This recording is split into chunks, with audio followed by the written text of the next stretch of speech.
It is a very early hour and I really should not be talking, but I understand the immediacy and importance of the affair that I'm describing.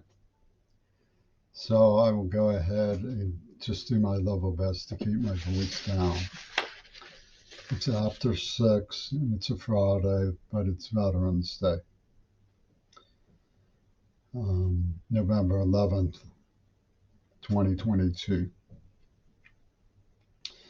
The purpose of this talk and primarily to express my disappointment in the police department.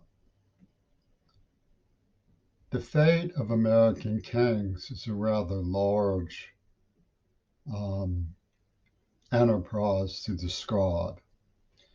You will wonder, do I mean kings in the sense of the king family, or do I mean biblical kings of the sort that lead royal kingdoms? The answer is both. Figuratively and in terms of the Texas school book script. Louis Lapham of Harper's Magazine, a congenital Woman's Day columnist, described love for the Kennedys as a wish for kings. While he is remiss and a pernicious dandy in his jealousy of JFK. And to some extent, a cover artist for the Headhunters. He he does speak some degree of truth in the sense that an idea of Camelot was constructed around JFK to give those who executed him part of their storyline.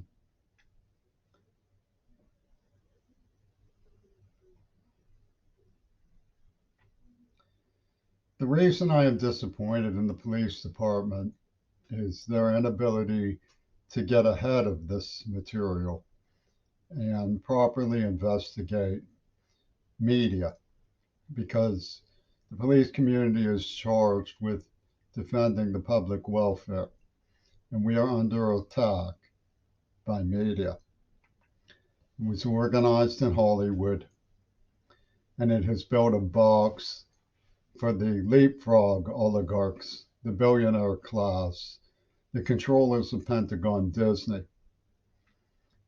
to exonerate themselves with the idea that either they be exonerated or those who attempt to bring transparency to their crimes will die.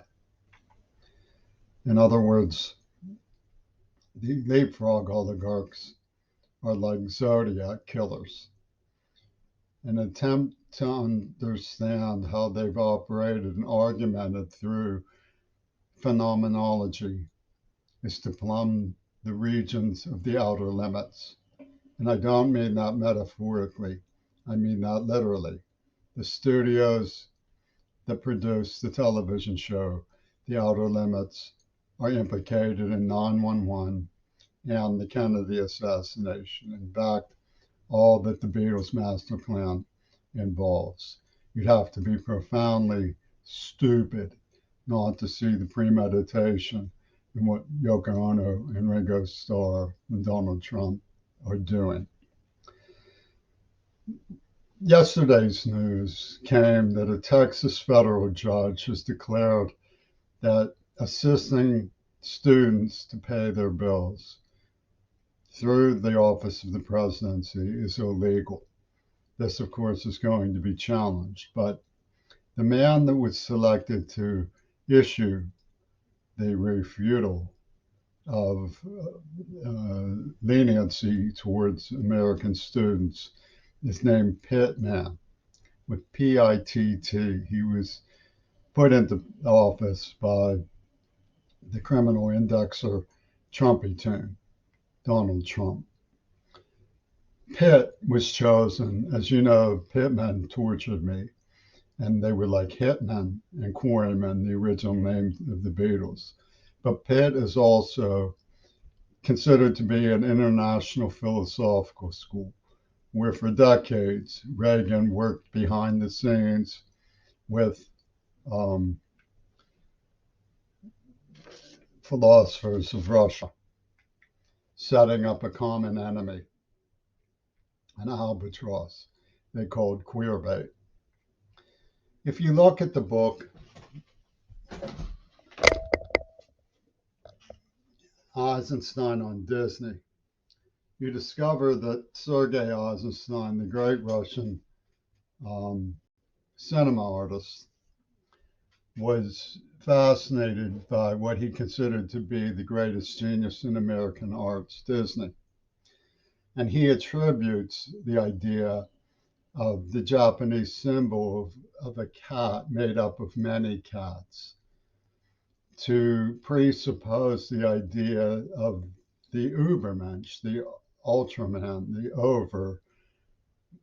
overachiever who represents everybody, the celebrity superstate in media.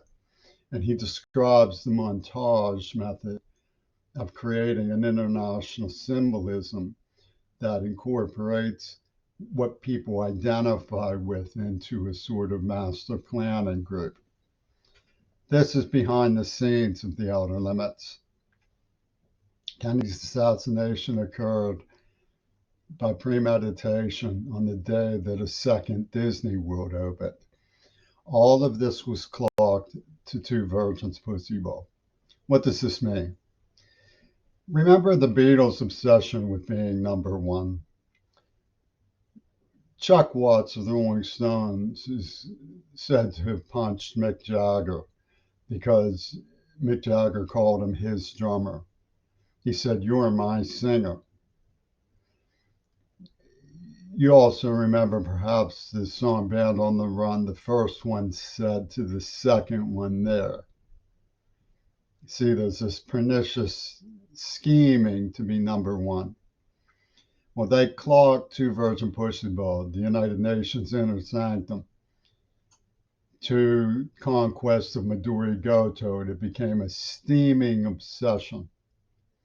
Trumping to Putinese because these people work with brainiacs from the super Christian Russian Orthodox Church like Kirill, and from U.S. Armed Forces' military Christianity like Karl and Sherelle, to say that sex is sacred. Being top of the pops is sacred. Being number one is sacred. Midori was billed as the best of the best. And it was the triumph of the Green Party incubus. If you don't know what an incubus is a spirit that tries to sleep with women while they are napping. An incubus is a mythological creature, but it's the symbol in reality structure of what are known as arranged marriages. The Texas school book describes what they call a crush on someone, meaning social ultimatum to sleep with someone. This isn't about love. Love isn't sacred to these people at all. Love is for sale. It's a weapon. And it's a powerful weapon of media, as we know from what the Beatles have done.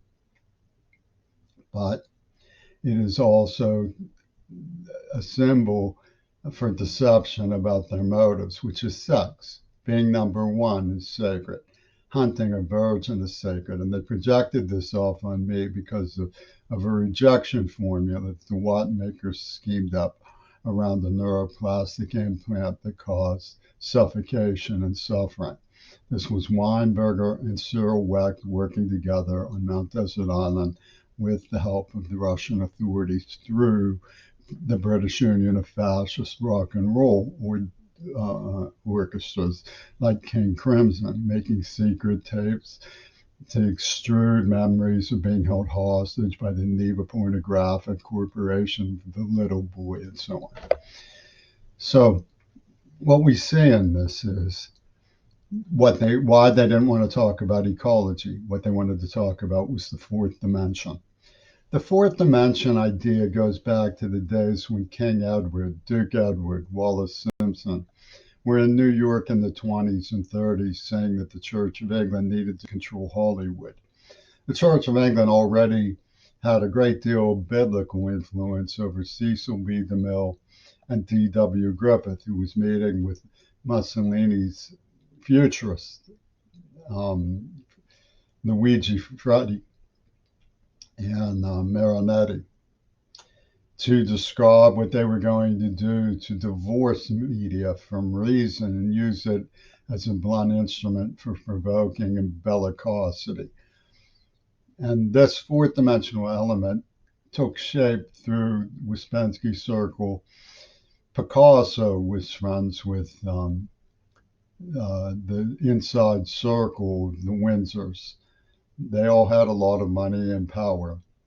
And Bly Sanders came with his invisible arm, making invisible movies for both the Axis and the Allies, scheming up an idea of Houdini representation so that the overlords could micromanage from behind the scenes in Pentagon Disney. They evacuated Hitler in the end, and John Lennon also staged his own death. What this allowed was for Penis Gabriel to say that there was a hot wire prerogative. Sean Lennon, no one in their right mind believes that a vendetta system put together to avenge a rock star's Casper friendly ghost is an objective legal system, except you.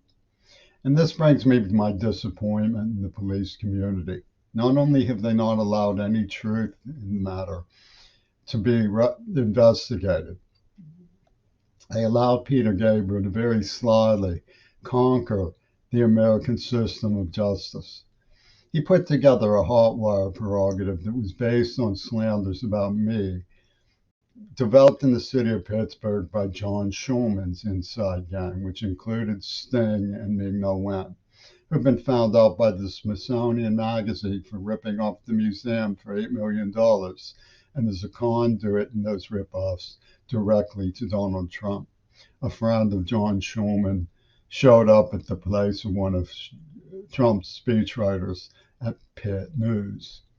So what they did was they established this hot wire prerogative around the golden albatross of Lennon's death. You see, Reagan had me in D.C. with his attorneys from Pentagon Disney when he claims he was shot too. This was an insurance policy put together to make sure that Yoko Ono held what they called escalation dominance. That even more sinister is the police voodoo worship of the concept of penal harm. Penal harm is that maldoers face conditions that elevate their risks, so-called instant karma in the jargon of the Beatles. And they pitted the idea that comes from Carell that when you die, your sins are abolished if you die in the right way. And they created a spirit foundation, the goal of which was to burn the symbol of their hatred alive in a normal situation, like Greta Thunberg faces. A person who is born innocent, no matter what situation they are born into. There may be pressures on them to conform, but they don't inherit the baggage of the past. That's an American theme of justice. It's more European to say that a person is born a symbol of what their history is. So the police have allowed the idea of the very people who attacked us in the first place to decide and mete out how we die. That's not a system of justice. The Telltale clip spells out what has happened in Seattle with the UW dialectical bantering of the Hollywood talk box machine that spits out for Stephen King, George Takei, and Dan Rather the old lies about what was done to JFK. And says they speak for all sides. They speak, it's like a mania from Sergei Eisenstein and Disney to have one talking box that speaks for all sides while thinning out the masses and refusing to address what we're doing to the planet and what we're doing to each other by what we do to the planet. And Fox Media is so named because they put the fox in charge of the hen house. Yoko Ono has a book, a movie record called Open Your Box. That's an ultimatum. I know these arm twisters. They're violent, incubus ultimatum, crush, arranged marriage, traffickers. That's the joke of turning it all on me by inventing a storyline behind my back that was the opposite of the truth. The Telltale clip shows perfectly what sort of fraud they pulled. And Obama was put in to say anybody who questions this is insulting the black man. The hot wire prerogative is a gesture from those who want to undercut the American system of justice in favor of the leapfrog oligarchs, Zodiac killers like Amanda Harcourt.